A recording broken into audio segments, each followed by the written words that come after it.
Kaylin, you see what she's done this year. And Schoonover's ready to go. And we are underway in Lexington. That's a called first pitch strike at 6:32.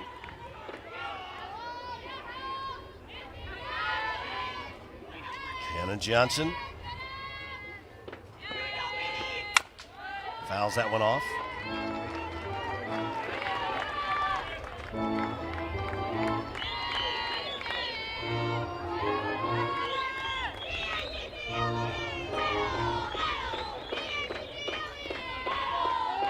And now Schoonover with the 0-2 pitch.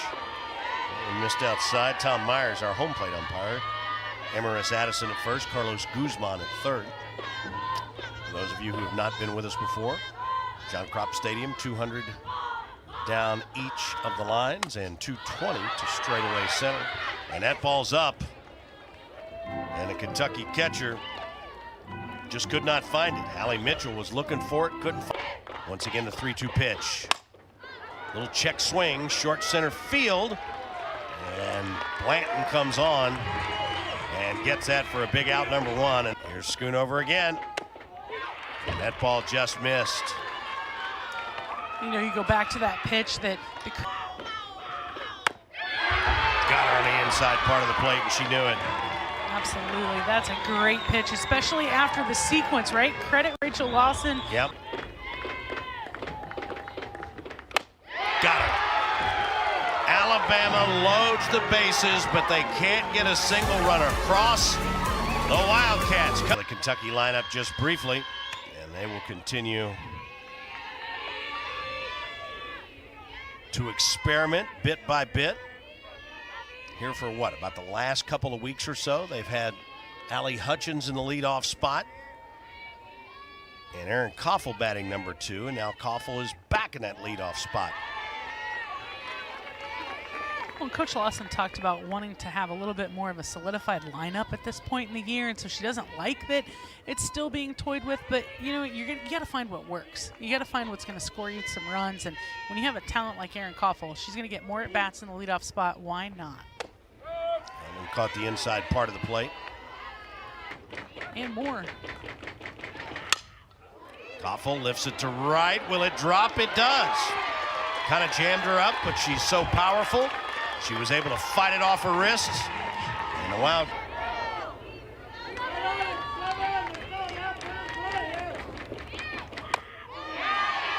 Check the swing. They check it first, and they said she went. Emerus Addison rings up Hutchins and said she went around.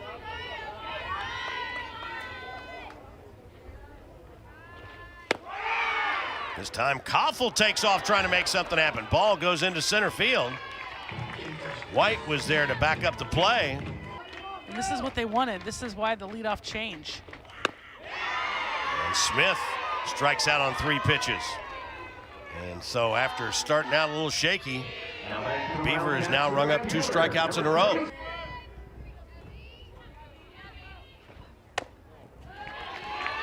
She walked her on 4 pitches. Here's the Alabama defense. Plots at first. 2 outs. Oh my gosh! Wow, that hit right off the pitcher, and that's why she's wearing that mask. My goodness. Right in the Adam's apple. Yeah, just can't get her glove up in time, and this ball rocketed back from Lorson, just able to stay right on that. Come right back up the middle. And so it got her in the chest and then kind of rolled up, and good thing she had that mask on. But base position, which is so hard to play. Lifts that one in the air to right field. And it's caught out there. And the Wildcats, they do just what Bama did. No runs, 2 hits. And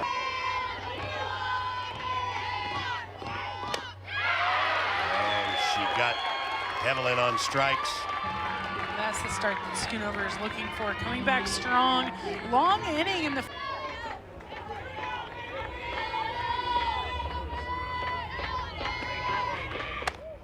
Got her on the knee. I think it got her on the front knee. 3 and hit a batter. And Kristen White squares to bunt. and it falls right between Mitchell and Schoonover. They both made the right play. They dove for it. It's an in. That's a little flare. Borzilleri has it. And there are two gone.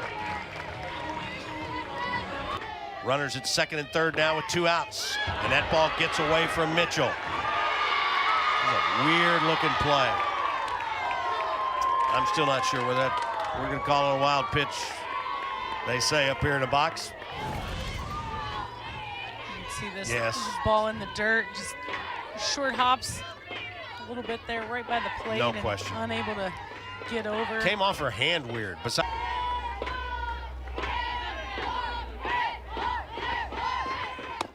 that's right down the pipe. I don't know what Cahalan thought, but again, things of the game.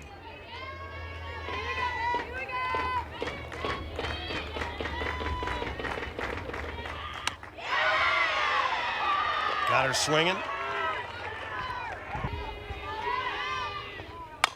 High chopper to short. That ball is thrown across the diamond nicely by Cahalan. Hit hard, and that'll be a base hit up the middle. Cahalan got a glove on it, but couldn't bring it in. Can step up and do it, but that's your job. That's your job as a coach, and this is the path they've taken. A little more surprising when you have a runner on first, and now you put someone in scoring position, but look at that, the last 2 seasons, the SEC from a pitching standpoint. And that one stayed downstairs.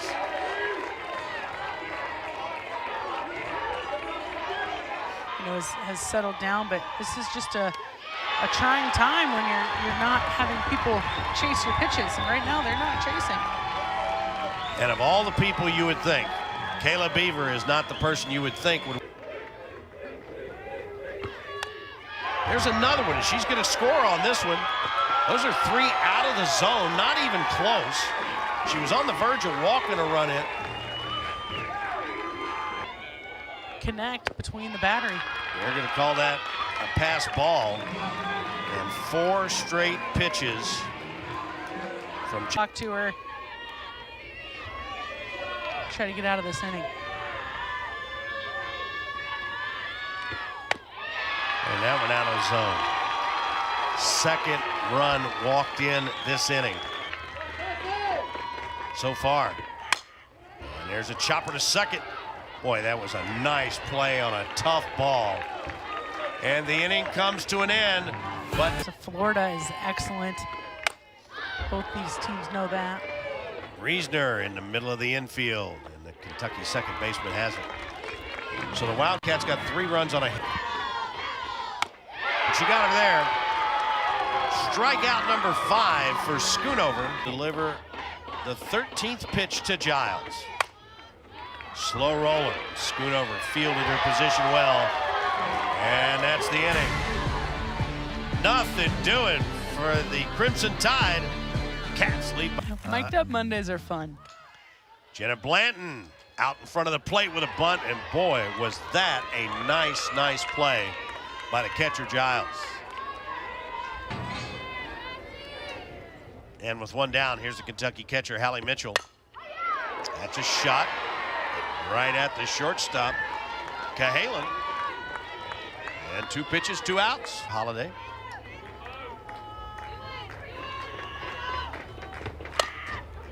And that ball is a slow grounder to short. But Cahalan ends the 1-2-3 inning. Got her on the inside part of the plate. Strikeout number 6 for Schoonover, and on cue, Larsung is perfectly positioned. And they're quickly 2 outs. We've seen so many different sides from this Alabama team in a lot of ways, but when you... And she got hit by a pitch again. That one missed the elbow pad.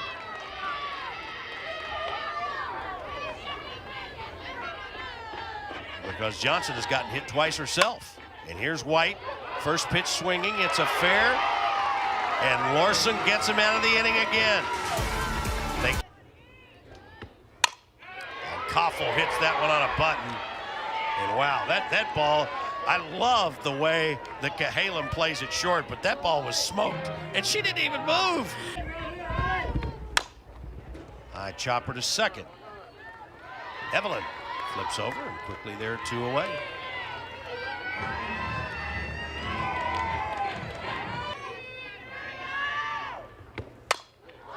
That one lifted to left field. Room for Johnson, though. And it's another 1-2-3 inning. We head to the 5th. Cats respond with 3 in the bottom of the 2nd. And how about that as Schoonover. That's popped up to Koffel. Out on the grass. And they're 2 away. They've definitely come in big spurts, right? 31 games at first base. Finally missed outside, and boy, what an at-bat that was. Works a 12-pitch walk.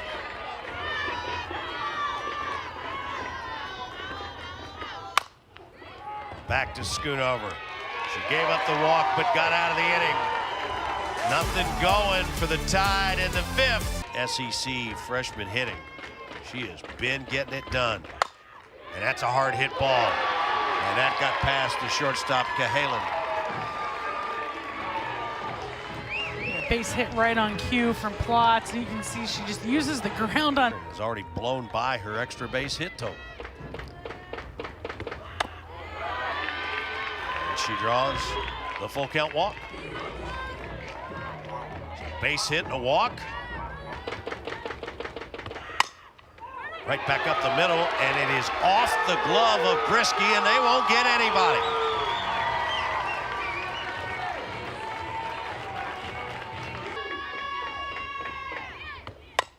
Abs back up the middle, that's a base hit. Donaldson scores. Here comes Nesby. 2 RBI single for the pinch hitter, Taylor Ebbs. Approach there from Ebbs. You can see that brace on her arm with the swing, and you know, sometimes you get a little bit more compact and she stays tight in this pitch, keeps her hands inside and just finds the barrel through. Nice little base hit up the middle. And now she's going to be lifted for, I think what will happen is Jenna Blant will come back in and re-enter. Correct. And that will keep Ebbs from getting out on the base pass and diving back into another base. That's right. Rejamming. That's right. I could be wrong, but I'm thinking that Nico Harrison homer might have been a walk-off in a game we did. But she swings through that one.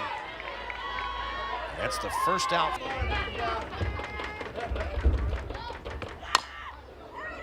Third base, step on the bag for 1, and that ball is thrown away. They're going to wave home Blanton. She scores. Borza Larry goes all the way to third base. Hitting for Dowling stays into play there defensively, and this is a gift. This ground ball to third is scripted for a double play. Yep. Alabama has turned a lot of double plays this year, so long. Get as tight in on her hands as you can. Did she go? I believe she did. And they say she did. So the inning is over, but not before the Cats score 3 more on a couple of hits, 2 errors. They leave 1 on base. We head to the 6th, and Kentucky leads. So we got some defensive changes for Kentucky. As that ball is lifted to right center, hit pretty well, back to the wall, and that's gone for Marley Giles. Life in the Crimson Tide as Giles leads off the 6th inning with a solo homer. It's just the 2nd hit of the night for Bama, and it cuts the Kentucky lead to 6-2. Take a look at this swing from Giles. You can see this ball just gets up a little bit in no man's land, not high enough to chase, but perfect to hit, and Giles puts a charge into it. Trying to spur on her team a little bit here. Her 5th of the year. First mistake that Schoonover has made, 7. That ball is ripped to left. That is way gone. That is over the scoreboard. That's one of the longest hit balls I've ever seen here at John Kropp Stadium. Well, that's one thing that we talked about a little bit earlier is that your balls will fly out of here. It's a small park, and Coach Murphy talked about that being something of concern for his pitching staff, but it's a concern right now for Kentucky's pitching staff. You can see this is just a great swing on this pitch, and absolute no doubter that will bring out Coach Lawson. Got her. 8th strikeout of the night for Schoonover as she bounces back. The payoff pitch. And they say she didn't go. And Johnson reaches with a 3-2 walk. Enter into that home plate umpire's vision path calling balls and strikes. That's when they get you. 1-2 count. Lorsing goes across the diamond. Johnson goes to second. The ball is lifted to the right side. Reisner goes out, and the inning is over. But not before the grounded to short. Slow roller, but boy, what a strong throw. And what a nice play over there by Cahalan for out number 1. Cahalan continues to be a dominant force, throw quality pitches. Ball is hit into center field and right at the center fielder White for out number 2. So Alabama got 1 in the second. Kentucky responded with 3 in the home half. But boy, how about that pitch? And how about that for a quick inning?